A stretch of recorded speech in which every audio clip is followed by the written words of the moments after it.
Olá pessoal, tudo bem? No capítulo desta segunda-feira de Pantanal, o Levi tocará o terror.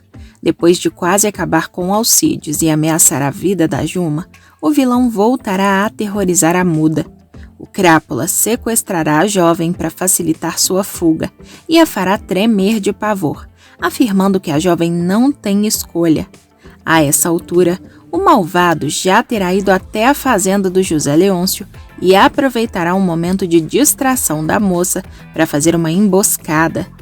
Ele chegará por trás e ameaçará a muda com uma faca, pois sabe que ela não irá acompanhá-lo por livre e espontânea vontade.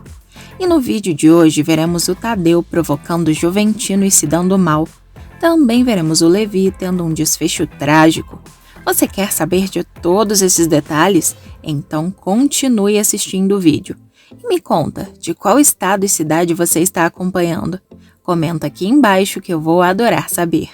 Pessoal, eu peço por gentileza que, se possível, se você gostaria de receber todos os acontecimentos e resumos da novela Pantanal, clica no botão de gostei aqui embaixo no like e também inscreva-se, além de ativar o sininho de notificações, porque só assim o YouTube vai te avisar sempre que sair um vídeo novo aqui no meu canal. A propósito, você acha que a Juma deveria ter atirado no Levi? Sim ou não? Acha que a Juma agiu bem em não mandar o Levi para a terra do pé junto? E também me conta aqui embaixo nos comentários se você acha que a Juma deve voltar a morar na fazenda com o Jove, que eu quero saber, beleza? Bom, feito isso, então vamos continuar com o resumo. Irritada, a muda jogará na cara do Levi, que não vai para canto nenhum com ele, batendo na tecla de que já disse para ele desaparecer da frente dela. Porém, transtornado e disposto a fazer o necessário para conseguir o que quer, o Levi falará que a Ruth vai com ele sim, querendo ou não. Mais uma vez, a Maria Ruth falará que já disse que não vai e ainda tentará se desvencilhar dele. Nesse momento, o mau caráter será ainda mais cruel, afirmando que a muda não tem escolha. Ele chegará a ameaçar acabar com a vida dela e também de todos que ela gosta, deixando a moça sem reação. A única coisa que a Maria Ruth poderá fazer é acompanhar o Levi, decidindo parar de se debater ao temer pela vida da Juma e também do Tibério. A muda sabe do que o Levi é capaz e dessa vez não arriscará perder o Tibério novamente. O Levi arrastará a sofredora até um barco e seguirá a viagem rio adentro. Ela, por sua vez, não conseguirá disfarçar o medo absurdo que estará sentindo.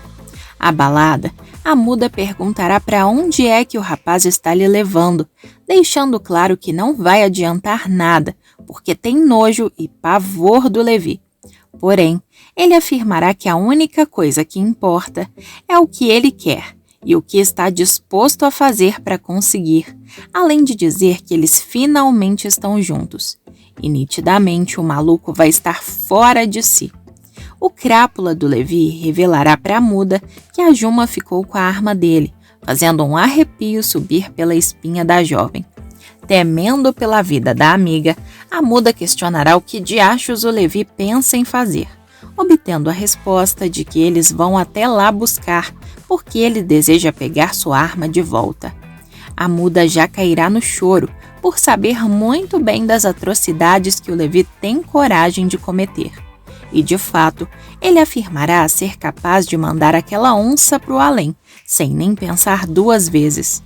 O cara de pau do Levi ainda prometerá que não deseja fazer nenhum mal a ela, mas prontamente a muda o rebaterá, jogando na cara do sem noção que ele já está fazendo e levando contra sua vontade.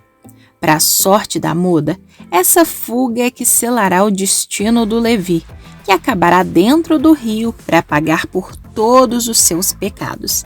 Mas isso eu te conto já já. A essa altura, a Filó estará aflita com a demora da muda, argumentando com a Irma que nunca viu alguém fazer tanta hora para estender uma roupinha. sem ligar para a muda, a Irma revelará que só está preocupada com a Juma, pois não consegue imaginar uma moça vivendo numa tapera naquelas péssimas condições. A Irma perguntará se a Filó por acaso já foi lá, e ao obter a negativa da mulher, comentará se tratar de um lugar horrível, sem o mínimo conforto para se viver. Porém, a Filó falará que aquela é a toca da Juma, lugar onde ela vive e se sente feliz. A Irma acabará concordando, mas vai comentar que a Juma não podia esperar que o Jove fosse viver o resto de sua vida naquele lugar, ainda mais depois de ter sido criado com tudo do bom e do melhor. A Irma ainda falará para Filó que não acredita na muda a respeito do fato de que nada tenha acontecido entre a Juma e o Jove, ainda mais considerando quanto os dois são apaixonados. Porém, a Filó argumentará que nesse caso, a Juma nem sequer teria ido embora dali, fazendo a Irma refletir bastante. O Tibério entrará na cozinha, interrompendo a conversa para dizer que está procurando pela muda e deixará a Filó ainda mais aflita. A Filó explicará que a muda estava lá fora estendendo a roupa e todos decidirão sair em buscas para procurá-la. O Joventino chegará na fazenda acompanhado do Trindade e na mesma hora o Tibério perguntará se eles viram a muda na casa da Juma. O Jove vai negar e questionará o motivo da pergunta, deixando o Tibério aflito com o sumiço da muda.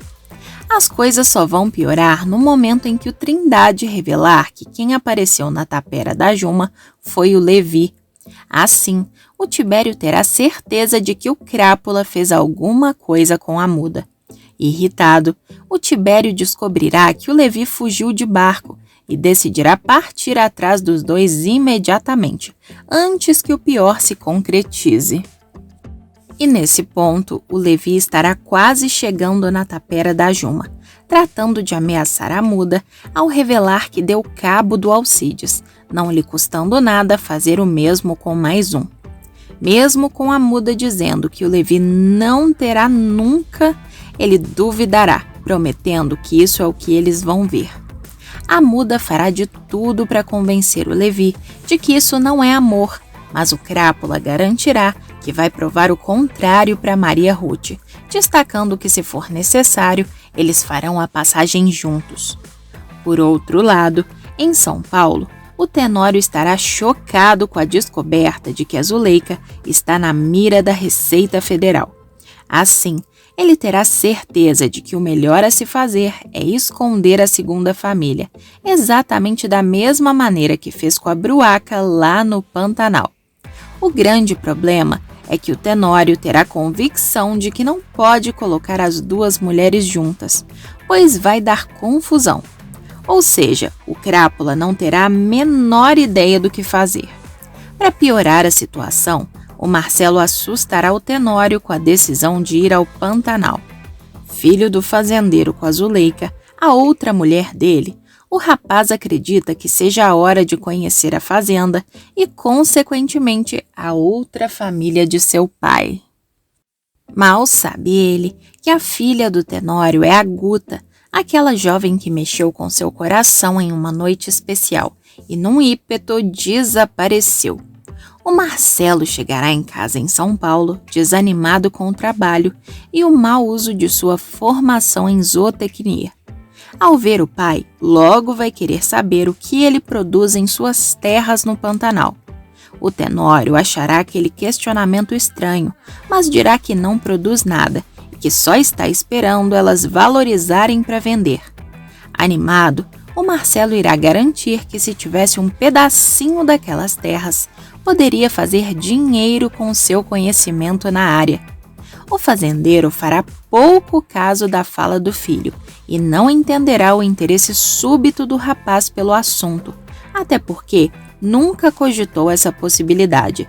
Será nesse momento que o Marcelo revelará que foi demitido, motivo pelo qual precisa, de um jeito ou de outro, encontrar uma ocupação que lhe traga retorno financeiro, mas que com a crise fica muito difícil. O Tenório e a Zuleika ficarão surpresos, mas vão se assustar ainda mais com a curiosidade dele e dos irmãos em conhecer a fazenda do pai. Os jovens comentam que imaginavam que essa relação iria mudar a partir do momento em que a outra família soubesse deles, mas a Zuleika logo cortará os rapazes para deixar claro que não tem o menor interesse nessa aproximação. O Tenório falará que a decisão tem que ser da mãe deles, satisfeito e aliviado que a Zuleika não queira conhecer sua outra esposa.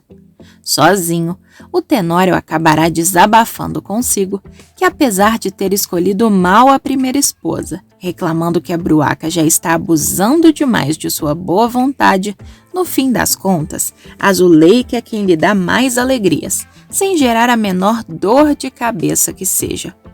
Momentos depois, sozinhos, o Marcelo e os irmãos confabularão sobre essa história toda e não conseguirão entender como a mãe aceita isso. Eles também se questionarão sobre quem herdaria os bens do Tenório caso ele partisse dessa para melhor. Mas esse papo todo acontecerá sem o Marcelo nem imaginar que a Guta é sua irmã. Isso porque, quando a Guta descobriu que ele também era filho do Tenório, não deu a menor explicação para o rapaz, tendo simplesmente desaparecido sem deixar rastro. E até hoje, o Marcelo não entende o porquê. Já o Tenório e a Zuleika, que sabem do envolvimento entre os dois, ficaram completamente desesperados com a possibilidade dele descobrir. O Marcelo não desistirá tão fácil da ideia de conhecer as planícies alagadas e estará cada vez mais perto de embarcar para o Pantanal. Além disso, a trégua entre o Tadeu e o Jove vai ter fim por causa da ideia do José Leôncio. O peão pôs os filhos para disputarem a sela de prata que foi de seu pai. O herdeiro da Madeleine se dedicará bastante para impressionar o fazendeiro, mas o Tadeu vai debochar dos esforços do suposto meio-irmão. Durante uma conversa com o Tibério e com José Lucas, o filho da Filó falará sobre a competição de uma maneira surpreendente. O ex-caminhoneiro comentará que o Jove está levando a sério a disputa pela sela do Juventino, enquanto o Tadeu vai desmerecer a dedicação do namorado da Juma. O Tadeu dirá que o caçulinha dos Leôncio pode correr atrás o quanto quiser, mas que comerá muita poeira. Já o Tibério não concordará com o amigo e apostará na força de vontade do Jove de virar o jogo. E nesse momento, o Tadeu será ousado outra vez. Ele afirmará que, se perder essa disputa, abrirá mão de absolutamente tudo, garantindo que não fará mais nem questão do sobrenome Leôncio. Assustado, o Tibério alertará o Tadeu para medir as palavras sobre o aspirante a peão, porque ele pode acabar caindo do cavalo. Da mesma maneira, o José Lucas lembrará ao Tadeu, que foi criado na fazenda do Pantanal, a respeito do fato de que ele não está disputando a sela apenas com o Jove. Até o Zé Lucas estará incomodado com a vaidade do irmão, decidindo provocá-lo também. O namorado da Guta declarará que respeita o forasteiro, mas que não sente o mesmo em relação ao sobrinho da Irma. Isso porque ele acredita que o Juventino nem mesmo deveria competir, pois não passa de um Mauricinho criado a leite com pera. O Tibério mais uma vez reforçará que o Jove está montando bem e se dedicando aos treinos com Trindade, o violeiro que é temido por todos por ter um pacto com o Cramunhão. Despeitado, o Tadeu dirá que nem com a ajuda de Deus, ou muito menos do diabo, essa sela de prata vai deixar de ser dele. A marra do valentão e as alfinetadas deixarão os outros dois impressionados, mas também temerosos de que o Tadeu acabe quebrando a cara. Além disso, nem a Juma nem o Alcides serão os responsáveis por mandar o Levi para o além. Isso porque quem arrancará a vida e a carne do Levi serão as piranhas do rio. Após driblar o capataz do Tenório, o vilão levará um tiro da mocinha selvagem, mas conseguirá pegar um barco para fugir. Ele perderá o equilíbrio e terá que contar com a ajuda do rival para sair dessa vida.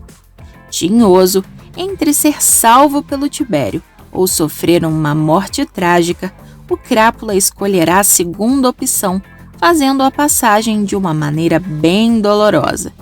Orgulhoso, o canalha do Levi ainda enfrentará seu pior inimigo após a série de infortúnios que o perseguirão. Ele encontrará o Tibério e o Trindade assim que correr da tapera da Juma após levar a pior em uma batalha contra a mulher-onça. A situação violenta que o público verá em pleno horário nobre começou na fazenda do Tenório. O grileiro convenceu Alcides a eliminar o hóspede, em troca de uma pequena porção de terras no Sarandi. O fortão se mostrou propenso a aceitar a proposta, mas mudará de ideia na última hora. Em vez de cravar uma faca no peito do parceiro, o capataz irá confessar os planos do patrão e dar espaço para o colega fugir. O Levi, porém, agradecerá a ajuda dando um tiro no Alcides. Convicto de que o peão fez a passagem para o além, o peão procurará pela Juma. Cínico, o Levi terá a audácia de culpar o Tenório pelo falecimento do Alcides. Mas o que o Levi nem imagina é que o Alcides, no entanto, estará bem vivo, já que o velho do rio ajudará o capataz a se recuperar em um passe de mágica. A entidade vai fazer seu ferimento à bala desaparecer, mas não agirá da mesma maneira em relação ao Levi, que merecerá arder no mármore do inferno. A Juma não aceitará a ideia de abrigar o criminoso e ainda o ameaçará, deixando claro que se o Levi fizer alguma coisa contra a muda ou contra o Tibério, levará a pior, pois o mandará para os quintos dos infernos. Esperto, o mau caráter apelará para o ponto mais fraco da jovem, ao assegurar que eliminará o Tenório. A Juma titubeará, mas acabará aceitando dar guarita ao nojento. Só assim poderá ter chances de vingar o falecimento trágico de sua mãe Maria Marruá. A paz entre os dois durará pouquíssimo tempo, já que o abusador da muda perderá a cabeça ao descobrir que a paranaense está envolvida com o Tibério. Ele ameaçará dar cabo dos dois, mas a Juma será clara ao prometer que o mandará para o além primeiro. O Levi, então, avançará em cima de sua anfitriã. Malandra, a Juma conseguirá virar o jogo e colocar uma faca rente ao pescoço do Crápula. A partir daí, o vilão rolará ladeira abaixo. A Juma defenderá a muda do Levi mais uma vez, já que ele estará disposto a sequestrá-la. Escorraçado pela mocinha, ele decidirá sair das planícies alagadas de vez, mas vai querer levar a muda consigo. A Maria Ruth não gostará nada do plano e o canalha, por sua vez, não aceitará a recusa dela. Atormentado, o peão apelará para um sequestro e puxará a mocinha para dentro de um barco. Isso até que a Juma chegue ao local e dê um jeito de salvar a amiga. A ex-namorada do Jove chamará o peão para a briga. Para oferecer uma chance de defesa, ela chegará ao ponto de dar uma arma para ele. A mocinha se aproximará do casal à beira do rio e colocará o revólver no chão. Mas tudo não passará de um plano. Assim que o Crápula se abaixar para pegar o objeto, a protagonista dará um tiro no braço dele. Nesse meio tempo, a muda correrá para os braços da amiga onça. Sem munição e baleado, o Levi não terá como lutar pela muda. Ele aceitará as circunstâncias e embarcará em fuga sozinho. O problema é que no meio do caminho, ele ainda encontrará o Tibério e o Trindade. O violeiro tentará evitar a confusão, mas o amigo do capeta instigará a briga.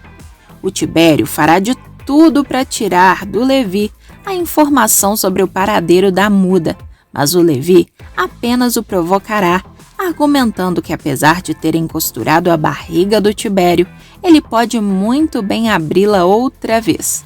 Entre a troca de ofensas, o Levi perderá o equilíbrio e cairá do barco. Com o ferimento de bala jorrando sangue em uma área cheia de piranhas, o Tibério até deixará os ressentimentos para trás para ajudar o inimigo. O Tibério mandará o Levi parar de besteira e lhe dar a mão, porque está sangrando muito. Tudo isso aos berros. O Levi, porém, recusará a misericórdia e será comido vivo pelos peixes carnívoros. A cena trágica mobilizou cerca de 40 profissionais nas gravações no Mato Grosso do Sul. Depois que o Levi for devorado, o Tibério seguirá com o Trindade rumo à tapera da Juma para revelar o que aconteceu. A muda correrá para os braços do Tibério, enquanto a Juma afirma que o Levi mereceu esse desfecho trágico, porque não prestava e continuaria fazendo maldades. O Jove chamará a Juma para voltar para a fazenda, mas ela se recusará no mesmo instante, afirmando que continuará ali. A muda dará apoio para a amiga depois de ser salva por ela e prometerá ficar com a Juma. Assim, a Juma colocará todos os outros homens para correr, afirmando estar muito bem apenas com a muda. Durante a volta para casa, o Jove conversará com o Zé Lucas, afirmando que o irmão não faz a menor ideia de tudo que a Juma é capaz, até porque ela atirou no Levi. Entretanto, o Zé Lucas defenderá a Juma, afirmando que ela só fez isso para defender a muda, até porque o Levi pretendia machucá-la. O Jove colocará a culpa do desfecho trágico do Levi nas costas da Juma, admitindo estar assustado, mas ainda assim, o Zé Lucas permanecerá admirado com a valentia da Juma e praticamente chamará o irmão de frouxo. O Zé Lucas falará abertamente que está gostando dessa Juma e prontamente o Jove jogará na cara do irmão que a Juma é sua mulher. E mais uma vez o Zé Lucas provocará o Joventino, perguntando o que ele está fazendo ali ainda, já que deixou a Juma sozinha. Na volta para a fazenda, o Trindade comentará com o Tibério que ele deveria esquecer essa muda de vez, porque logo logo ele será o próximo a partir dessa para melhor por causa dessa mulher. Mesmo assim, o Tibério falará que não se importa com isso, pois fará a passagem feliz da vida. Já a muda revelará para Juma que pretende viver e morrer ali na tapera com ela, ao lado da Juma, não querendo mais nada nessa vida. Na sequência, o Alcides revelará para Guta que ela deve ficar aliviada, porque o Levi partiu dessa para melhor sem mandar o pai dela para o além, e também destacará que se não receber as terras no Sarandi que lhe foram prometidas, vai embora dali. Quando a Guta perguntar o motivo, o Alcides revelará que está apaixonado por ela e não deseja ser o próximo a fazer alguma besteira por causa da Guta, que está nos braços de outro homem. E aí, pessoal, você está gostando da novela? Sim ou não? Me conta a sua opinião aqui embaixo nos comentários que eu quero saber. Pessoal, o vídeo ainda não acabou e tem mais um acontecimento bombástico sobre a sua novela favorita. Basta clicar nesse vídeo que está aparecendo aí na sua tela. Estou te esperando!